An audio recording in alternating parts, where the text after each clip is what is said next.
Class +2 physics का नया chapter alternating current, जो कि एक बहुत ही इंपॉर्टेंट चैप्टर है, न्यू कंसेप्ट है आपके लिए, तो इसलिए ध्यान से समझिएगा इसको।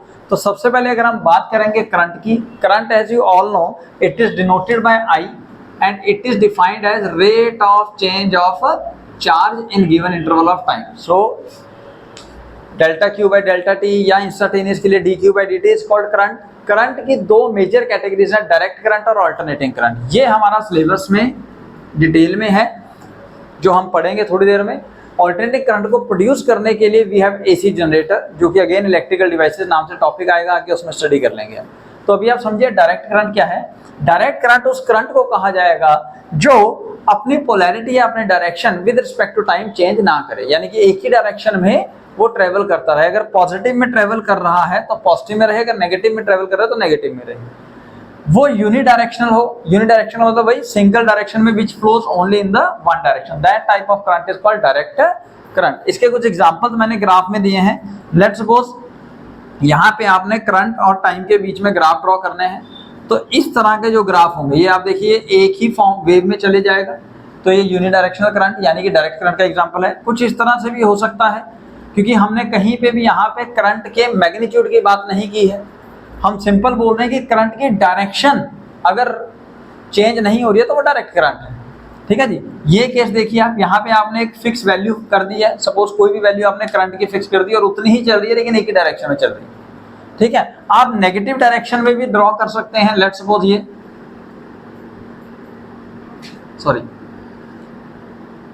कुछ इस तरह का ग्राफ होगा। So this is also the graph for a direct current. अब हम बात करते हैं अल्टरनेटिंग करंट की। Alternating current which changes its direction और polarity after regular interval of time. Polarity का मतलब क्या कह रहा हूं मैं, अगर अपर हाफ को आप पॉजिटिव लो तो नीचे वाले सेकंड हाफ को आप नेगेटिव लो लोगे, तो यानी कि after regular interval of time के बाद आप करंट की डायरेक्शन देखेंगे रिवर्स हो जाएगी, यानी कि चेंज होगी। That's why we can say it is bidirectional, दोनों डायरेक्शन में मूव कर सकता है, which can flows in positive as well as in negative direction। तो इसके कुछ ग्राफ है पुत्र। अगर साइनसॉइडल वेव ऐसे बन रही है और कोसाइन की वेव भी पॉसिबल है कि वो ऐसे बन जाए, so both are the cases of alternating current. या फिर अगर करंट का मैग्नीट्यूड शार्पली इंक्रीज और शार्पली डिक्रीज हो रहा है तो ये हो जाएगा। और अगर आप करंट के मैग्नीट्यूड को कांस्टेंट रख देते हो लेकिन वो अगर अल्टरनेटिंग करंट है तो ग्राफ कुछ इस तरह बनेगा। सपोज यहाँ पे प्लस आई है, प्लस आई नॉट है, तो पुत्र ये माइनस आई नॉट हो जाएगा। ठीक है जी, क्लियर आया। तो ये जो डॉटेड लाइन है जस्ट मैंने आपको एक वेव की फॉर्म समझाने के लिए बनाई है, अदरवाइज तो मैक्सिमम यहाँ से यहाँ तक लेट्स सपोज कर लीजिए, यहाँ से यहाँ तक 0 से टाइम t तक पॉजिटिव वेव में है, देन यहाँ पे t/2 हो जाएगा, क्योंकि मैंने कहा after regular interval of time. तो अगर एक बारी पॉजिटिव एक बारी नेगेटिव तो यहाँ तक टाइम t होगा पुत्र। ठीक है जी, तो इस तरीके से आप ग्राफ ड्रॉ कर सकते हैं। ठीक है, वही टाइम आप यहाँ पे देखिए 0, t/2 और टाइम t, पूरे कंप्लीट टाइम t के अंदर आपकी वेव जो है वो कंप्लीट हो रही है। This is a basic information about alternating current.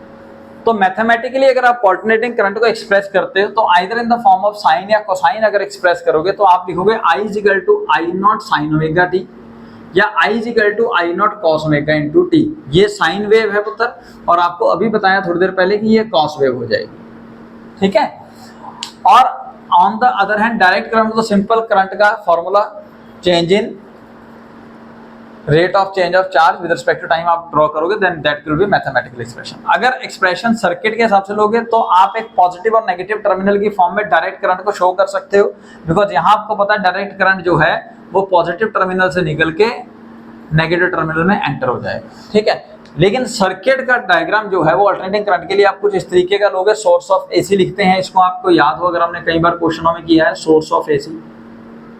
तो यहाँ पे सोर्स ऑफ एसी को हम एक्सप्रेस करेंगे बाय दिस फॉर्म, बिकॉज इसके एग्जैक्ट डायरेक्शन जो है वो एक पर्टिकुलर टाइम पे तो आप बता सकते हो। ठीक है ना, अदरवाइज ये पॉजिटिव और नेगेटिव दोनों डायरेक्शन में रिवर्स डायरेक्शन में भी मूव करेगा। और अगर आपको पोटेंशियल शो करना हो तो V = V0 sin omega into t। इस तरीके से आप इसको एक्सप्रेस कर सकते हैं। तो अब हम कैलकुलेट करेंगे पुत्र next term average value of alternating current, जिसको शो करने के लिए आप I बार या फिर I लेस देन और ग्रेटर देन मैक्सिमम और मिनिमम के बीच में वैल्यू निकाल लेंगे। तो अगर सबसे पहले फुल साइकिल के लिए ग्राफ आपके सामने पुत्र पॉजिटिव और नेगेटिव टर्म्स, ठीक है, इसको अल्टरनेटिंग करंट कहेंगे। तो अगर फुल साइकिल के लिए आपको आई एवरेज निकालना है तो जितना पॉजिटिव उतना नेगेटिव डिवाइड बाय 2, यानी कि पॉजिटिव माइनस प्लस माइनस करके 0 आंसर आएगा, डिवाइड बाय 2 तो 0 आ जाएगा। तो फुल साइकिल के लिए आई एवरेज की वैल्यू 0, और ये इतनी ज्यादा इंपॉर्टेंट है भी नहीं एग्जाम पॉइंट ऑफ व्यू से। एग्जाम पॉइंट ऑफ व्यू से we have to find out the average value of alternating current for half cycle. Half cycle का मतलब सर इतने के लिए, ठीक है ना, ठीक है जी। तो जब आप ग्राफ ड्रॉ कर रहे हो तो आप देखिए ध्यान से, तो आपने एक तो मैक्सिमम वैल्यू निकाल ली है इसकी, जिसको आपने पीक वैल्यू बोली है, ऐसे ही ये रही इसकी नेगेटिव में पीक वैल्यू। एक आप देखिए करंट धीरे धीरे धीरे करके इंक्रीज करता है फिर डिक्रीज करता है, यानी कि करंट वेरी कर रहा है इस केस के अंदर। अगर करंट वेरी कर रहा है साइनसॉइडिकल फॉर्म में, तो मैंने एक एग्जांपल लिया I = I0 sin omega * t, तो इस करंट की मेरे को एवरेज वैल्यू हाफ साइकिल में निकालने में सक्षम हो सकता हूं, ठीक है जी। एक थर्ड टर्म आती है RMS value, root mean square value of the alternating current, जो हम थोड़ी देर में स्टडी करेंगे। पहले आप यहाँ पे देखिए आई एवरेज। तो आई एवरेज के लिए सबसे पहले आप डेफिनेशन समझिए। आई एवरेज वैल्यू करंट क्या है? It is that value of a study current which would send the same amount of charge through the circuit in the given time। Suppose time कितना ले रहे हैं हम? हाफ साइकिल के लिए। तो हाफ साइकिल के लिए सर्किट के थ्रू जितना चार्ज कोई पर्टिकुलर करंट पास करवाएगा उतना ही चार्ज सेम एसी सोर्स भी सेंड करेगा in the same time in the same circuit. तो उस स्टडी करंट को आप क्या कहोगे? Average value of alternating current. तो मैं दोबारा बोल रहा हूं, average value of alternating current is that value of a steady current which would send the same amount of charge in a given time through the circuit as current through the AC source sent in the same time in the same circuit। तो मतलब ये definition है। अब इस definition की मदद से हम इसकी डेरिवेशन करेंगे। तो सबसे पहले सिंपल देखिए, I = dq/dt पुत्र। तो I एवरेज निकालोगे तो dq average by dt average हो जाएगा। This is the instantaneous value of the current. अब यहां से आपको क्लियर कट शो होता है कि करंट जो है वो टाइम पे डिपेंड करता है, करंट जो है वो टाइम पे डिपेंड करेगा। तो यानी कि हम कह सकते हैं current is a function of time t। अब ध्यान से सुनिए, ये बेस्ट मेथड है टू लर्न और to find out the average values, कि अगर कोई टर्म टाइम का फंक्शन है, यानी कि कोई टर्म टाइम पे डिपेंड करती है, तो एवरेज निकालने के लिए आप फॉर्मूला क्या लिखेंगे? उस टर्म का इंटीग्रेशन करेंगे with respect to dt divided by integration of dt। इस फॉर्मूले को आप लर्न कर लीजिए, this will help you a lot in several other equations also. अब हम केस लेते हैं, सपोज कि I की वैल्यू कितनी है? I0 sin omega * t। तो पुत्र एवरेज वैल्यू फाइंड करने के लिए जैसा मैंने आपको बताया, आपका करंट जो है वो फंक्शन है टाइम t का। अब अगर करंट का एवरेज निकालना हो तो आप क्या करेंगे? करंट को इंटीग्रेट करेंगे with respect to dt divided by dt का फिर से इंटीग्रेशन, ठीक है जी। तो वही कंसेप्ट लिया, I को आपने इन टर्म ऑफ ऐसा यूनिट लिया है अगर इस टर्म में, यानी कि साइन की फॉर्म में I = I0 sin omega * t। तो मैंने I0 की वैल्यू पुट कर दी पुत्र, I की I0 sin ओमेगा * t, और इंटीग्रेट कहां से कहां तक करना है? फ्रॉम 0 टू t हाफ, यानी कि हाफ साइकिल के लिए सिंपल वैल्यू पुट करी। dt की इंटीग्रेशन t होगी पुत्र, फ्रॉम 0 टू t हाफ। यहाँ पे I0 बाहर है, sin omega t with respect to dt आप अब इंटीग्रेट करने जा रहे हैं। तो अब sin ओमेगा t का इंटीग्रेशन होगा with respect to dt minus cos omega t divide by omega. उम्मीद है ये आपको समझ में आ गया होगा। यहाँ पे अपर लिमिट और लोअर लिमिट पुट करोगे t/2 - 0, तो -0 करके मैंने हटा दिया। उसके बाद आप यहाँ पे वैल्यू पुट करेंगे उधर, माइनस साइन बाहर, minus I0 * cos omega, upper limit t/2 minus cos omega, lower limit 0। ये क्लियर हो गया जी। अब उसके बाद ओमेगा, ये ओमेगा नीचे आ गया, ये वाला ओमेगा हमारा नीचे आ गया, ओमेगा t/2 चल रहा है यहाँ पे। अब सबसे पहले आपने याद कीजिए, ओमेगा = 2π/t याद किया होगा आपने, या t = 2π/ओमेगा, है ना। Angular frequency is angular displacement divided by time taken, उस हिसाब से फॉर्मूला है। हमने यहाँ पे वैल्यू पुट करी कैपिटल T की 2π/ओमेगा। तो आप देखिए यहाँ से 2 से 2 कट गया, ओमेगा से ओमेगा कट गया, cos पाई बच गया पुत्र -0। यहाँ पे भी ओमेगा * t/2 है, तो यहाँ पर भी आप 2 इसको दे दो, t का फॉर्मूला 2π/ओमेगा पुट करो। जैसे आप ये पुट करेंगे यू विल सी कि 2 से 2 यहाँ कट जाएगा, ओमेगा से ओमेगा कट जाएगा। तो क्या बचा पुत्र? -I0 cos पाई की वैल्यू -1 माइनस cos 0 की वैल्यू 1, तो माइनस माइनस -2 हो जाएगा, और बाहर वाले माइनस के साथ कट के वो 2 रह जाएगा। तो फॉर्मूला आ गया आपका I average = 2I0/π। 90 to 95% cases के अंदर यही फॉर्मूला लगेगा। ये कहाँ लगेगा? जहां पे आपको करंट दिया होगा in terms of sine, in terms of sine. So this is the average value of alternating current, very very important. 2I0/पाई, 2I0/पाई। इस बेस पे एक न्यूमेरिकल है। सपोज आपको करंट दिया गया है I = 3t³, तो यहाँ शो हो रहा है कि करंट जो है वो टाइम पे डिपेंड कर रहा है पुत्र। So now what is the average value of current in the time t = 2 second, यानी कि 0 से 2 सेकंड तक के बीच में एवरेज वैल्यू पूछ रहा है। अगर आप यहाँ पे टाइम t = 2 सेकंड पुट करते हैं तो करंट की वैल्यू आ जाती है 24 एम्पियर। लेकिन ये जो वैल्यू है 2 × 2 = 4, 4 × 2 = 8, 8 × 3 = 24, ये जो वैल्यू है ये इंस्टेंटेनियस वैल्यू है करंट की when time t = 2 second. Exact 2 second में 24 एम्पियर इतना करंट हो, ठीक है जी। लेकिन आपको कैलकुलेट करनी है एवरेज वैल्यू। एवरेज वैल्यू का एक तो फॉर्मूला भी आपने स्टडी किया सर 2 × I0/पाई, 2I0/पाई, लेकिन यहाँ पे I0 की वैल्यू नहीं दी हुई। Then we have one more formula कि अगर करंट टाइम पे डिपेंड करता है और आपको एवरेज वैल्यू ऑफ करंट निकालनी है, then you have to integrate the current with respect to time from 0 to the given time divided by integration of dt। तो आपने फॉर्मूला लगाया, I की जगह वैल्यू पुट करी 3t³, 3 कांस्टेंट है बाहर और इंटीग्रेशन कहाँ करनी है 0 से टाइम 2 सेकंड तक, 0 से 2 सेकंड तक। 3 कांस्टेंट है बाहर पुत्र, आप t³ का इंटीग्रेशन आप करोगे with respect to dt, formula x⁻n+1/n+1 वाला, तो t⁴/4 आ गया फ्रॉम 0 टू t। तो अब अपर लिमिट और लोअर लिमिट पुट करें तो पहले t की वैल्यू 2 पुट करी जाएगी पुत्र, 2 का 4/4 - 0, क्योंकि यहाँ पे 0 पुट करोगे, नीचे भी 2 - 0 2। अब इसको सॉल्व करोगे 3 × 2 × 2 × 2 × 2 डिवाइडेड बाय 4। अब ये वाला 2 ऊपर जाएगा, 2 तो कट कटा के आंसर आ जाएगा 6 ampere. So this will be the value of average value of alternating current. तो root mean square value of alternating current अब हमारा जो अगला टॉपिक होगा। तो इसके अंदर by definition it is the value of that steady current, it is the value of that steady current which would generate और dissipate same amount of heat as the alternating current dissipates when passes through the same circuit for a same time। यानी कि ये definition क्या कह रही है कि ये IRMS वैल्यू करंट की वो वैल्यू होगी जो कि उतनी ही हीट प्रोड्यूस करेगी जितना हीट अगर अल्टरनेटिंग करंट को सेम सर्किट के थ्रू सेम टाइम के लिए सेंड किया जाए वो प्रोड्यूस करेगा। इसका सिग्निफिकेंस हम थोड़ी देर में देखते हैं। उससे पहले आप देखिए कि अगर आपके पास करंट दिया होता है इन टर्म्स ऑफ साइन और कॉस, तो I = I0 sin ωt, V = V0 sin ω/t। आपको यहाँ शो किया था कि करंट जो है वो फंक्शन है टाइम t का। तो अगर करंट की एवरेज वैल्यू यानी कि इस अल्टरनेटिंग करंट की एवरेज वैल्यू निकालनी थी तो हमने फॉर्मूला किया था the integration of I × dt divided by integration of dt। इसको सॉल्व किया था तो फॉर्मूला आया था 2I0/पाई। लेकिन ये कब, जब करंट आपको I0 sin ωt दिया गया हो। अगर कुछ और हो तो सर ये वाला फॉर्मूला लगा के हम दोबारा से उसको डिराइव करेंगे, ये ध्यान रखिएगा, ठीक है। जैसे मैंने आपको बताया 90 to 95% केसेस यहाँ से ही सॉल्व हो जाते हैं, बट स्टिल कोई और आ गया तो आपने ध्यान रखना है। अच्छा, अब IRMS वैल्यू कैसे कैलकुलेट करनी है पुत्र, ये देखिए 3 स्टेप लिखे गए हैं। रूट मीन स्क्वायर को उल्टा चलिए, सबसे पहले करंट का स्क्वायर करो, करंट का IRMS वैल्यू निकाल रहे हो ना, तो करंट का स्क्वायर करो, फिर उस स्क्वायर का मीन निकाल लो और एंड में उसको अंडर रूट कर दो, स्क्वायर रूट कर दो। यानी कि अगर current I = I0 sin ωt है तो इस करंट का स्क्वायर करो, स्क्वायर करने के बाद उसका मीन निकाल लो और मीन निकालने के बाद उसका अंडर रूट कर दो। This will give you the value of IRMS। अगर आपको VRMS यानी कि पोटेंशियल अल्टरनेटिंग EMF का RMS वैल्यू चाहिए होगा, वो भी ऐसे ही होगा पुत्र। Potential V = V0 sin ω/t, इसका स्क्वायर करोगे, फिर उसकी एवरेज लोगे और उसको अंडर रूट कर दोगे, then it will give you the VRMS value.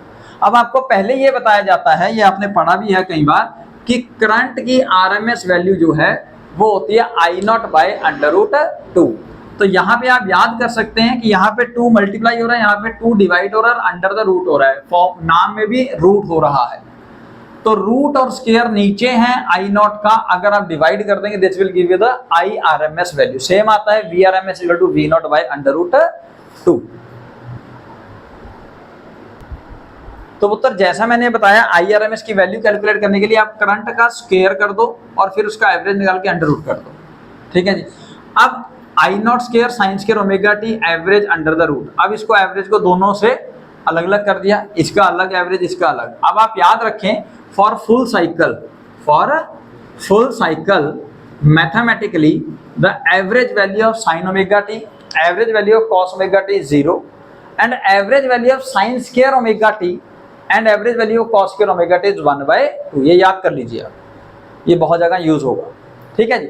अब ठीक है, तो आई नॉट स्क्वायर अलग कर दिया, साइन स्क्वायर ओमेगा टी की एवरेज वैल्यू हमने 1/2 लिख दी। आई नॉट स्क्वायर की एवरेज वैल्यू, अब ये मैग्नीट्यूड होगा तो आई नॉट स्क्वायर लिख दिया हमने, I naught square into 1/2। I naught square बाहर आ गया अंडर रूट से और अंदर रह गया ऐसे ही, I naught into under root of 1/2। जब मल्टीप्लाई होगा then I R M S equal to I not upon under root 2। लेकिन बोर्ड्स में हम इसको अलग मेथड से सॉल्व करें। तो पुत्र अब आप इसको दूसरे ढंग से कैसे सॉल्व करेंगे, जैसा आपको बताया कि अगर करंट का एवरेज निकालना हो जो टाइम पे डिपेंड करता है तो उसका फॉर्मूला होगा आई डॉट डी टी का integration upon D T integrate. तो अगर आई स्क्वायर का एवरेज निकालोगे तो यहाँ पे आई की जगह आई स्क्वायर आ जाएगा। So integration of I square with respect to D T upon integration of D T, simple. तो यहाँ पे भी हमें आई आर एम एस में आई स्क्वायर का एवरेज चाहिए था, तो हमने क्या किया, आई स्क्वायर का एवरेज निकालने के लिए ये वाली टर्म और ये वाला फॉर्मूला यूज किया, जिसकी वजह से पहले मैंने आई की वैल्यू लिखी आई नॉट साइन ओमेगा टी का होल स्क्वायर, क्योंकि आई का टर्म ये दिया हुआ है। उसके बाद यही जो आई स्क्वायर यहाँ पे पुट करना था वो मैंने लगा दिया I naught square sine square omega T का integration with respect to D T from time period 0 to t full cycle के लिए अपॉन डी टी का इंटीग्रेशन फ्रॉम 0 to t, और इस सब का क्या करना है under the root to get the root mean square value. अब समझ में आया? अब आगे क्या करेंगे, तो मतलब यहां तक आपको समझ में आ गया। अब आई नॉट जो है वो पीक वैल्यू अल्टरनेटिंग करंट की वो कांस्टेंट रहेगी, उसको बाहर निकाल दिया, आई नॉट स्क्वायर ये रहा इंटीग्रेशन से। dt का इंटीग्रेशन हमने नीचे किया तो t आया पुत्र, सो t माइनस 0 t ही बचेगा, उसको भी हमने बाहर निकाल दिया सॉल्व करके। अब अंदर रह गया sine square omega T with respect to dt, इसका इंटीग्रेशन फ्रॉम 0 to t और फिर इस पूरे का अंडर द रूट। अब आपको याद हो कि हम स्क्वायर को सीकेंड स्क्वायर को छोड़ के बाकी किसी का भी डायरेक्टली इंटीग्रेशन नहीं कर सकते, तो हम साइन स्क्वायर का भी नहीं कर पाएंगे। तो साइन स्क्वायर थीटा के लिए फॉर्मूला है 1 माइनस कॉस 2 थीटा बाय 2। हमेशा याद रखिए अगर आपको साइन स्क्वायर थीटा को इंटीग्रेट करना हो तो उसको कॉस 2 थीटा में कन्वर्ट कर लीजिए। अगर आप ये करते तो यहाँ पे थीटा ओमेगा टी है, तो आप लिखेंगे sign square omega T is 1 minus cos 2 omega T divided by 2। ठीक है जी, फॉर्मूला है ये। अब ये 2 बाहर निकाल दो, ये भी कांस्टेंट है, अंदर आ गया 1 into D T minus cos 2 omega T. अब 1 इंटू डी टी का इंटीग्रेशन t फ्रॉम t टू 0 माइनस, अब कॉस थीटा की इंटीग्रेशन का फॉर्मूला क्या होता है साइन थीटा। तो यहाँ पे साइन 2 ओमेगा टी है तो हो जाएगा साइन कॉस 2 ओमेगा टी का sine 2 omega T divided by 2 omega. Integrate करके आंसर आ गया जी, कहां से कहां तक, फ्रॉम 0 to t, और इस सब का अंडर द रूट। उसके बाद आप यहाँ पे आइए, अब यहाँ पे आप क्या कर रहे हैं पुत्र, I naught square upon 2t into T minus 0 upper limit minus lower limit minus यहाँ पे sine 2 omega T upon 2 omega minus sine minus sine 0 क्योंकि यहाँ पे t की वैल्यू 0 पुट करोगे पुत्र, साइन 0 0 गायब 0 0। अब इसको सॉल्व करना है, अब ओमेगा की जगह आप पुट कर सकते हैं 2 पाई अपॉन कैपिटल टी। तो यहाँ पे आप ध्यान दें तो t से t कट जा रहा है, तो ऊपर क्या बच गया 4 पाई। अब याद कीजिए साइन 4 पाई की वैल्यू, साइन 4 पाई की वैल्यू होती है 0, साइन 4 पाई की वैल्यू 0। क्लियर हो गया जी, पाई 2 पाई 4 पाई 3 पाई सबकी वैल्यू साइन में 0, कॉस में भी। तो यानी कि 0 divided by sine 0 0 0 divided by something is also 0, तो यानी कि ये टर्म भी 0 हो जाएगी। तो हमारे पास क्या बचेगा I naught square upon 2t into T का अंडर द रूट। तो यहां से फिर t से t कट जाएगा तो वैल्यू बच गई I naught square upon 2 under the root. So ये रहा आपका वो फॉर्मूला जो कि हमने इनिशियली याद किया था, I R M S equal to I not upon under root 2। तो दोनों मेथड में से कोई भी मेथड आप लगा के इजिली सॉल्व आउट कर सकते हैं और लर्न कर सकते हैं।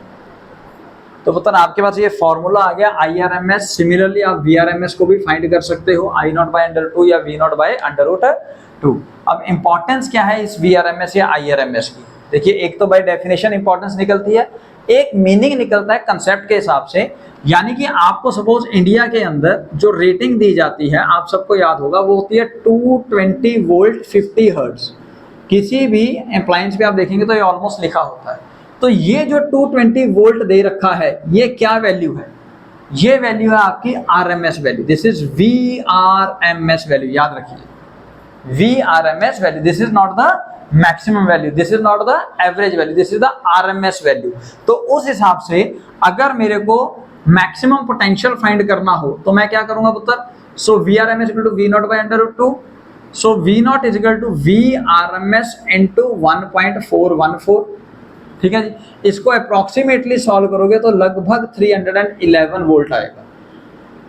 तो ये आप देखिए कि वी नॉट की वैल्यू यानी कि मैक्सिमम पोटेंशियल अल्टरनेटिंग करंट की वैल्यू जो हमारे घरों में आ रही है उसकी 311 वोल्ट है, लेकिन जो हमें शो होती है, जो हमें दिखाई जाती है, वो सिर्फ आरएमएस वैल्यू दिखाई जाती है।